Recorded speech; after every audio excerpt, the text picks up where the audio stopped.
On a une demi-heure de space, on a fait le tour de la saison écoulée. Maintenant, on va parler de la suite.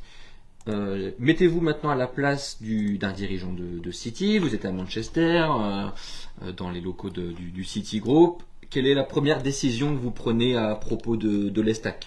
On a parlé des entraîneurs, des dirigeants, de la politique sportive globale, des joueurs. Voilà, dites-moi. Vous êtes, Brian Marwood ou Ferran Soriano, à vous de choisir. Quelle première décision prenez-vous pour l'intersaison? Voilà, on parle de l'intersaison qui commence. Les gens qui lèvent la main. Ouais.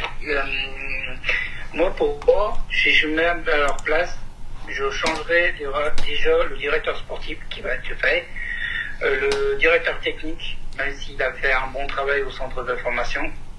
Donc on parle de François Vitali et Eric Mombert, pour préciser. Voilà, oui. Enfin, je ne veux pas trop citer. Non, après c'est... Après, si tu dis leur poste, tu les cites quand même. Oui, c'est vrai. Après, pareil, avoir un président délégué fort. Il y a aussi une politique, c'est que mettre vraiment une hiérarchie entre les joueurs et la direction, c'est-à-dire que les joueurs sont pas au-dessus du coach, et voilà, c'est dans le sens où mettre une politique vraiment d'hierarchie, c'est-à-dire que les joueurs ils peuvent pas dépasser le coach, aller se plaindre à la direction ou autre chose. Et c'est ce qui a fait que le Stack est actuellement. Et je rajouterais même les gens que l'entraîneur n'aille pas se plaindre auprès de la direction du groupe sans passer par le directeur sportif et le DG en local. C'est ce qui s'est passé avec Patrick Islambo, qui avait la connexion directe avec le City Group, qui avait même des alliés au City Group. Et qui, quand je parlais d'alignement des planètes, c'est aussi ça. C'est quand un entraîneur a des alliés au City Group qui le défendent. C'est aussi pour ça qu'il a été licencié si tard ou écarté si tard, Patrick Islambo. Pour relancer le débat et vous faire réagir, tu parles de virer un tel ou écarter un tel et un tel. Est-ce qu'à ton avis, si on met un autre directeur sportif et un autre directeur technique, si la politique globale du City Group pour l'Estac est la même, est-ce que ça va fonctionner? C'est vraiment une question ouverte. Est-ce que c'est juste une question de personne ou est-ce que c'est une question de projet?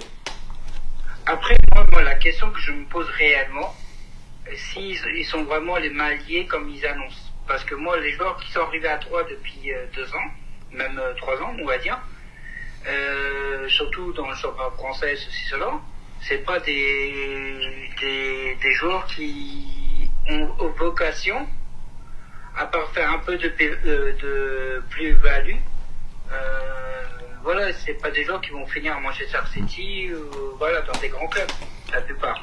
On en parlait de ça, justement, de la connexion groupe. Peut-être, c'est Antoine qui disait ça, que peut-être que les joueurs viennent pour le groupe. Peut-être, pardon de te couper de Légion, mais là vous êtes de nombreux intervenants. Je vois Flo qui lève la main aussi. Michael, on donne la parole juste après.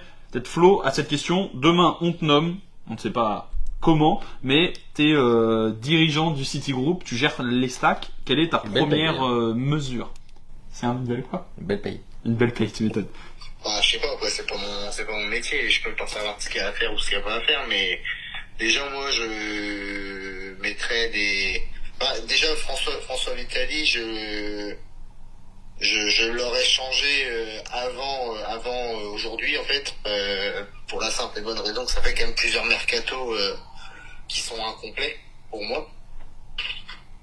Après, Eric Mombert, il a quand même pas l'air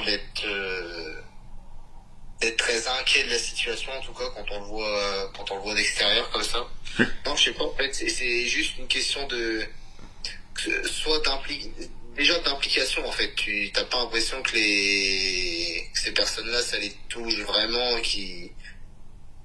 je sais pas. Flo, tu parles du directeur sportif François Vitali. Je repose la question et toi ou Troyen peut-être m'y répondre. Est-ce que c'est un problème de compétences et de personnes de ce poste-là, ou est-ce que c'est parce que on parlait des mains liées ou quoi, ou est-ce que c'est une question de projet, on lui demande tel profil, tu dois faire des plus-values, tu dois faire ci. Voilà, c'est vraiment une question ouverte. Je suis partagé moi sur la question. Troyen, vas-y, c'est quoi ton sentiment par rapport à ça?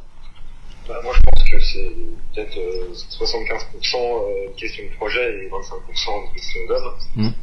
Moi je serais plus partisan du fait qu'on faire un petit peu mettre en place un entraîneur-manager un peu à l'anglaise, en disant écoute mon garçon, t'as telle enveloppe, t'as tel objectif, maintenant t'as 3 ans, 4 ans, comme ce qu'a fait par exemple Arsenal avec Mikel Arteta, et on va dire voilà, on est là aujourd'hui, il va être là dans tant d'années et choisir les bonnes personnes. Un entraîneur avec aussi un directeur sportif, faire une doublette mais avec des gens qui s'entendent et qui vont vouloir tirer dans le même sens. Et pour moi, je suis assez partagé.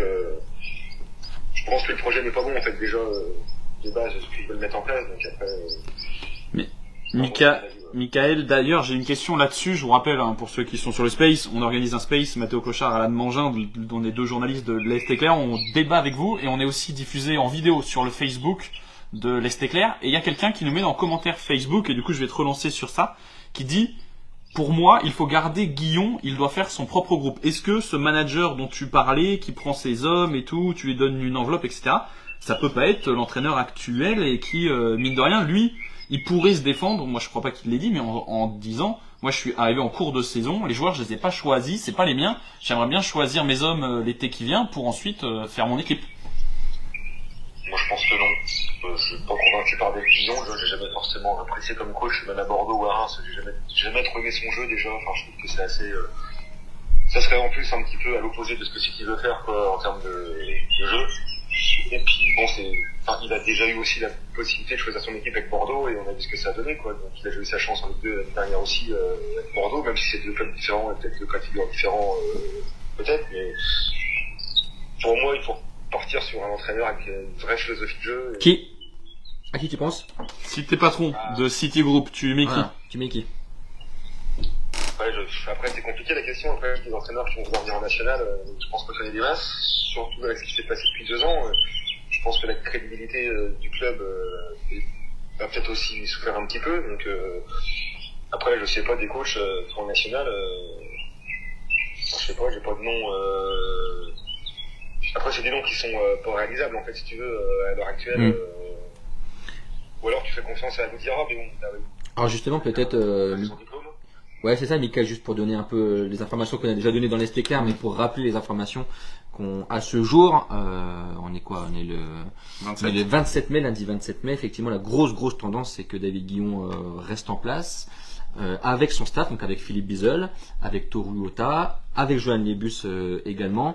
À ce jour, ne partirait, et ils sont en instance de départ, maintenant le directeur du département sciences et médecine Pascal Faure, un des kinés, peut-être même 2 à vérifier, mais voilà, le staff dans sa grande majorité doit rester, c'est la tendance à ce jour, et donc Alou Diarra, puisque c'est un nom qui revient souvent, devrait rester avec l'équipe réserve, notamment parce qu'effectivement, comme tu l'as dit, il va passer ses diplômes l'année prochaine, la saison prochaine, donc il sera souvent absent à Clairefontaine, donc voilà, il a, je pense aussi envie de se concentrer là-dessus, et voilà.